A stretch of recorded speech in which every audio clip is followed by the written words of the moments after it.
Hi guys, it's Rob here, and now we're going to go over a summary of sort of a logical implementation of databases. So right now we're working on the theory.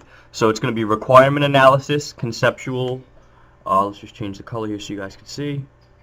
We're doing requirement analysis, conceptual design, and logical design. So that's going to be this right here. So we're not getting into SQL or anything like that yet. So without further ado, let's get started. So this is all theory right now. So what is the purpose? So let's start out with database, right? A database. So what's the purpose of a database?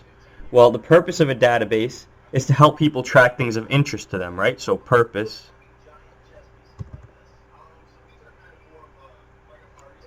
Right, track things of interest.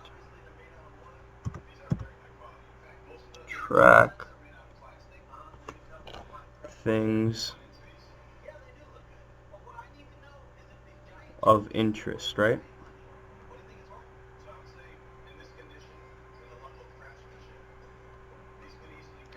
And basically, data is stored in tables, right, in this database. Right, and these tables have rows and columns.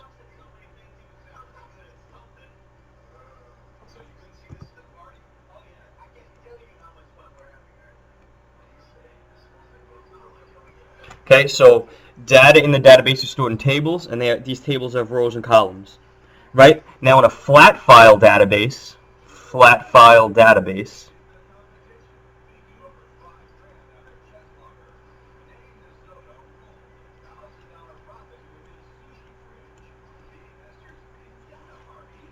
there's a single table.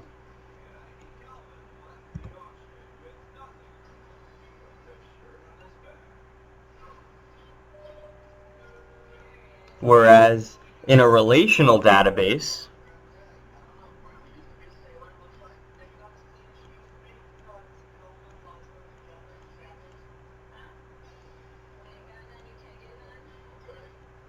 there's multiple tables.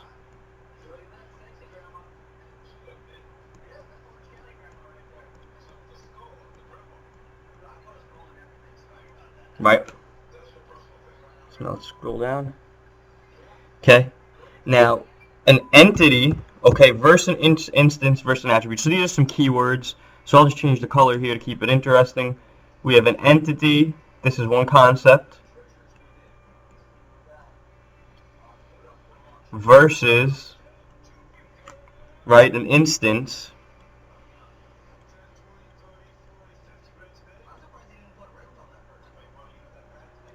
Versus attribute.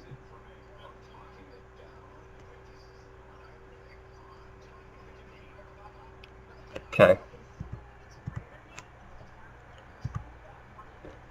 So what is an entity? So each table stores data about a different thing. So a table corresponds to an entity. So, but an entity is like the topic of the table. Right, so again, each table stores data about a different entity. So we could have an entity for a character, an entity of items. Each thing. So this is what the table is about. The table is about. Okay, now what about an instance? Well, an instance, each row in a table stores data about an entity, an occurrence or instance of the thing that we're interested in. So an instance is an entity at a specific moment. So if we have a table, and the table is items, and one item is water, right, and water is one of our rows on our table, then water is the instance. So it's a specific occurrence. So entity is like the broad topic. Almost like in object-oriented programming, we have a class or an object, and then we have the specific implementation of the object, so we make an instance of that object. That's sort of the distinction between these two. And we'll go over an attribute in the next video. Thanks for watching, guys. See you in the next tutorial.